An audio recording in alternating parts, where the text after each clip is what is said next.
ধনেপাতা সারা বছরই পাওয়া যায়, কিন্তু শীতকালে ধনেপাতার স্বাদটা আলাদা। আর এই শীতকালীন ধনেপাতা দিয়ে যদি বানানো যায় ধনেপাতার পকোড়া, আর সঙ্গে যদি থাকে কারি পাতা বাদাম দিয়ে চিড়ে ভাজা, তাহলে শীতের সন্ধ্যেটা জমে যাবে। নমস্কার, রাখির রান্নাঘর চ্যানেল থেকে সবাইকে জানাই সাদর আমন্ত্রণ। আমার চ্যানেলকে সাবস্ক্রাইব করে পাশে থাকার অনুরোধ রইল। আজ কিন্তু আমি বেসন দিয়ে পকোড়াগুলো করব না। আজ আমি আগের থেকেই এই ছোলার ডালগুলো ঘন্টা দুই আগেই ভিজিয়ে রেখেছিলাম। এই ছোলার ডালগুলোকে পেস্ট করে নিয়ে আসবো। নিয়ে এসে দেখো এই ছোলার ডালগুলোকে ভিজিয়ে রেখেছি, পুরোপুরি ভিজে গেছে। এইগুলোকে আমি কাঁচা লঙ্কা দিয়ে পেস্ট করে নিয়ে আসব। আমি ডালটাকে পেস্ট করে এনেছি। এবার এর মধ্যে যা যা দিতে হবে একটু দিয়ে দিই। পরিমাণ অনুযায়ী লবণ, হলুদ, আর দেব কাশ্মীরি লঙ্কা, একটু চিনি স্বাদ অনুযায়ী, একটু জিরে গুঁড়ো, একটু ধনের গুঁড়ো। এগুলো দিয়ে এটা একটু ফাটিয়ে নিতে হবে। এগুলো দিয়ে একটু মিশিয়ে নিয়ে এটাকে ফাটিয়ে নিতে হবে। এবার দেখো এই ধনে পাতাগুলো, দেখো লম্বা লম্বা ধনে পাতাগুলো, এই ধনে পাতাগুলোকে এক একটা এরকম বাঞ্চ করে ধরে নিতে হবে, কয়েকটা করে নিয়ে এগুলোকে দিয়ে পকোড়া করতে হবে। এরকম কয়েকটা কয়েকটা করে বাঞ্চ করে নিতে হবে, নিয়ে এগুলো ভাজবো আমি। তার আগে আমি একটুখানি ফাটিয়ে নিই ডালটা। পকোড়া করার জন্য আমি কড়াইয়ের মধ্যে সাদা তেল দিয়ে দিলাম। তেলের পরিমাণটা একটু বেশি দিতে হবে, কারণ ইয়েগুলো খুব, ধনেপাতার শীষগুলো খুব বড় বড়। এবার এইটার মধ্যে আমি কালো জিরে, আমি এটার মধ্যে কালো জিরে আর পোস্ত দিয়ে দিলাম, আর 2 চামচ কর্নফ্লাওয়ার।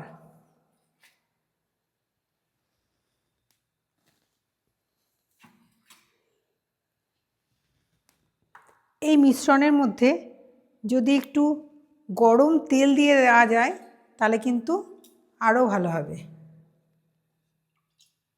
আমি এর মধ্যে একটু গরম তেল দিয়ে দিলাম। এই ভাজাটা ভাজার সময় তেলটা গরম হয়ে গেলে একটু কমিয়ে দেব, তারপরে এটা ভাজবো। আমি একটু নেড়ে নিলাম, এটা নেড়ে নিয়ে ধনে পাতাগুলোকে এর মধ্যে চুবিয়ে চুবিয়ে দিয়ে দেবো। দেখো ব্যাটারটা কিন্তু খুব বেশি গাঢ় হয়নি, আবার খুব বেশি পাতলাও হয়নি, এই রকমভাবে করতে হবে। এবার আমি এটা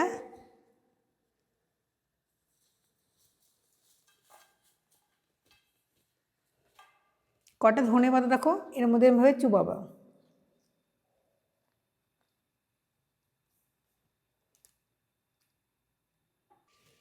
এ দেখো এইভাবে চুবিয়ে নিয়ে এটা একটুখানি এরকমভাবে কাত করে নিতে হবে। কাত করে নিয়ে এই তেলের মধ্যে এভাবে দিয়ে দিতে হবে। এই সময় কিন্তু জালটা একটু কমিয়ে দিতে হবে।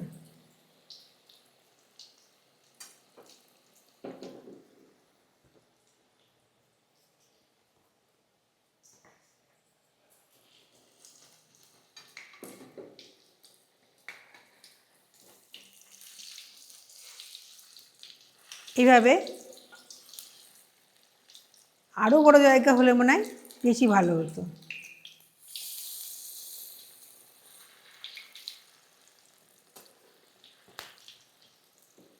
এইরকম এইভাবে করলে কিন্তু ধনেপাতা বড়াটা খুব মচমচে হবে।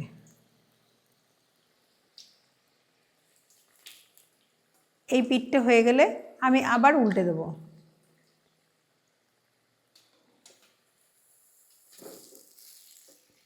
এইরকমভাবে আমি সমস্ত ধনেপাতাগুলোকে ভেজে ফেলব।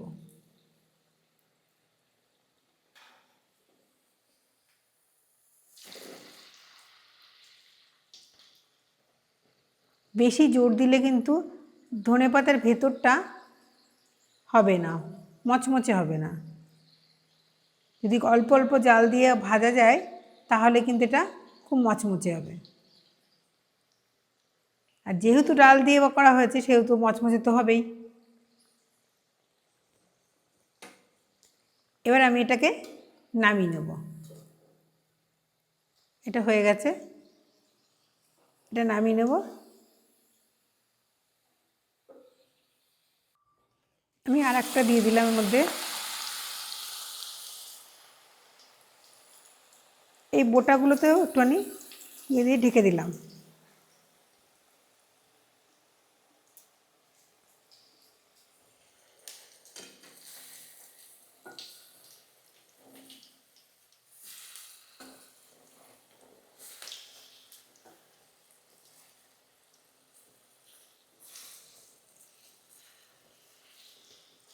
এইভাবে আমি সমস্ত পাকোড়াগুলো করে ফেলব। এটাও হয়ে গেছে।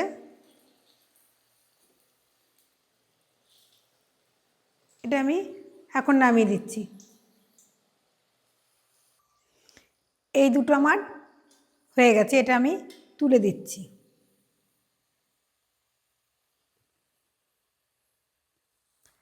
এবার আমি আর দুটো আবার দিয়ে দেবো। কড়াইয়ের তেলটা তেতে গেছে, আমি এই দুটো আবার দিয়ে দেবো।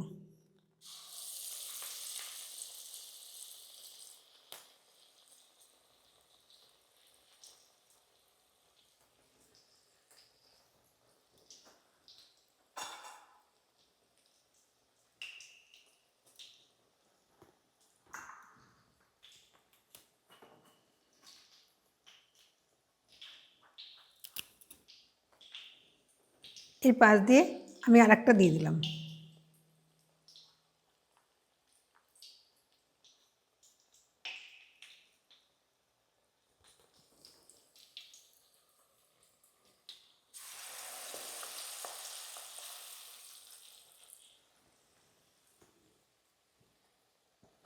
এবার একটু গরম হোক, এই পিঠটা হতে হতে তারপরে একটু পরে একটু আবার উল্টে দেবো।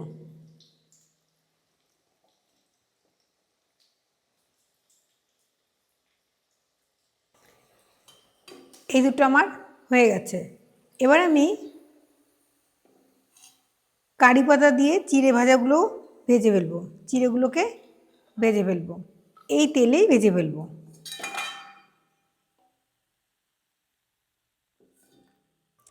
তেলের মধ্যে আমি একটুখানি লবণ দিয়ে দেবো। এরপরে এর মধ্যে 4টে শুকনো লঙ্কা দিয়ে দিচ্ছি।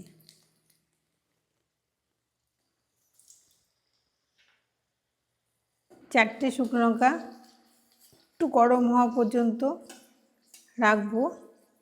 এরপরে আমি এর মধ্যে কারি পাতাগুলোকে দিয়ে দেবো। কারি পাতাগুলোকে আমি আগে থেকে ধুয়ে রেখেছিলাম।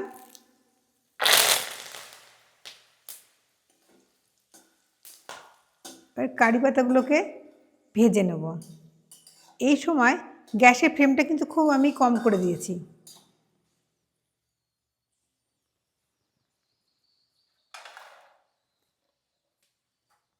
এই তেলে দিয়ে দেবো বাদামগুলো।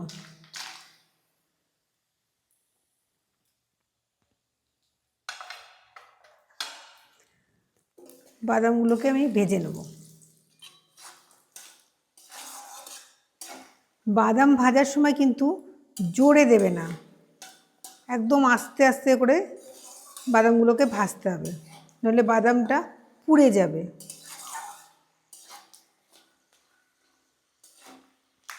এই আস্তে আস্তে কারি পাতাগুলো খুব সুন্দর ভাজা হবে, লঙ্কাটাও ভালো হবে, আর বাদামটাও কিন্তু ভালো মতো ভাজা হবে। এইগুলো ভাজা হয়ে গেলে আমি এর মধ্যে আবার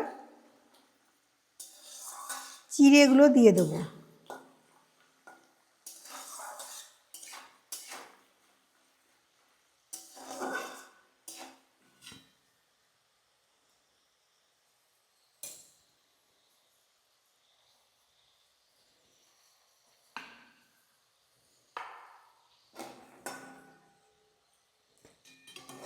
এগুলো আমার হয়ে গেছে, এবার আমি এগুলোকে তুলে দেবো।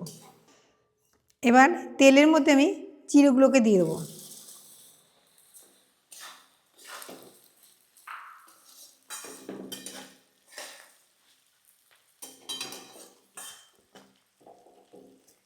নতুন করে আর লবণ আমি দেবো না, তেলে যে আগে লবণ দিয়েছিলাম ওতেই হয়ে যাবে।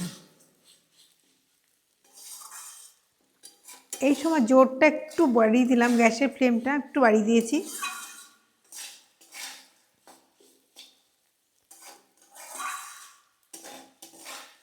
চিড়েগুলোকে এরকম আস্তে আস্তে করে ভেজে নিতে হবে।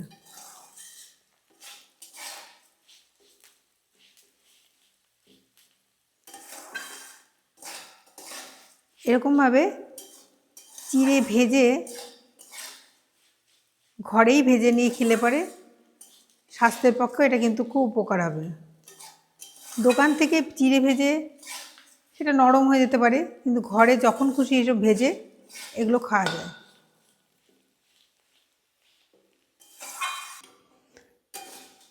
আমার চিড়ে ভাজাগুলো হয়ে গেছে। এর মধ্যে এবার বাদামটা আর কারি পাতাটা ঢেলে দেবো।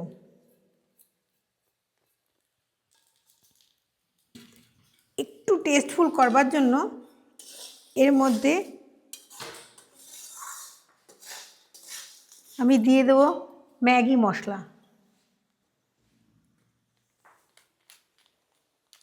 এর মধ্যে একটুখানি ম্যাগি মশলা দিয়ে দিলাম। ম্যাগি মশলা তো একটু লবণ থাকে, তার প্রথমেও লবণ দিয়েছি, ওই জন্যই লবণটা দিতে আমি বারণ করলাম। ব্যাস আর লাগবে না। এবার এরকমভাবে একটু নেড়ে এবার নামিয়ে দেবো। হয়ে গেছে আমার চিড়ে ভাজা। শীতকালের সন্ধেবেলায় এই রকম খাবার সবারই ভালো লাগে। তোমরা করে খেয়ে দেখবে ভালো লাগবে। আমার এই রেসিপিটা যদি তোমাদের ভালো লেগে থাকে তাহলে একটা লাইক দিয়ে দেবে। যারা নতুনরা দেখছো তাদের যদি ভালো লাগে তারা একটা সাবস্ক্রাইব করে দেবে, আর আমাকে একটা কেমন হয়েছে সেটা জানিয়ে দিতে কিন্তু ভুলো না। Good bye friends.